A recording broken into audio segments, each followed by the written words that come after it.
Welcome to Geetha screen life. இது மாதிரி செம்பு பாத்திரத்தில் நம்ம தண்ணியை பிடிச்சி அந்த தண்ணியை வந்து நம்ம ஸ்ப்ரே பண்ணி விட்டோம்னா, போன தடவை நல்லா ஃபாஸ்ட் க்ரோத் இருக்குதுன்னு போட்டிருந்தேன் கற்பூரவள்ளி. இப்போ பாருங்கள், சங்குப்பூ அது பாட்டுக்கு போயிடுச்சு. அவ்வளோதான், விதை இல்லைன்னு நினச்சேன். அப்புறம் பார்த்திங்கன்னா சங்குப்பூ தானாகவே வருது. ஏன்னா ஆல்ரெடி இருக்கிற விதை வந்து நல்லா வளருது இந்த காப்பர் தண்ணியை ஊற்றினோன்னே. இப்போ பாருங்கள், சங்குப்பூ நிறைய செடி வளர்ந்துருச்சு. அதேமாதிரி பார்த்திங்கன்னா இந்த மாதிரி சீட் ப்ரொடக்ஷனும் அதிகமாக இருக்குது. ஒவ்வொரு செடியிலையும் பார்த்திங்கன்னா சீட்ஸ் அதிகமாக ப்ரொடியூஸ் பண்ணுது இந்த காப்பர் ஆக்டிவேட்டட் வாட்டர் ஊற்றினோன்னே. ஸோ சீட் ப்ரொடக்ஷன் ரொம்ப ஜாஸ்தியாக இருக்குது. இது பாருங்கள், இந்த மரத்தில் வந்து நிறைய சீட்ஸ் ப்ரொடியூஸ் ஆகிருக்கு. அதேமாதிரி துளசி விதை எப்போ விழுந்தது தானாகவே முளைச்சிருச்சு பாருங்கள், அதுலேயும் சீட்ஸ் அதிகமாக ப்ரொடியூஸ் பண்ணியிருக்கு.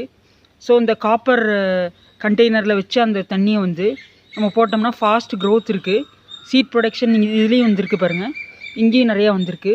ஸோ சீட் ப்ரொடக்ஷன் ஜாஸ்தியாக இருக்குது. இதான் என்னோடய எக்ஸ்பீரியன்ஸ் ஷேர் பண்ணலான்னு நினைக்கிறேன். தேங்க்யூ ஃபார் வாட்சிங். Take care, stay healthy and be happy. என்னோடய சேனல் பிடிச்சா லைக் பண்ணுங்கள், ஷேர் பண்ணுங்கள், சப்ஸ்கிரைப் பண்ணுங்கள். தேங்க்யூ.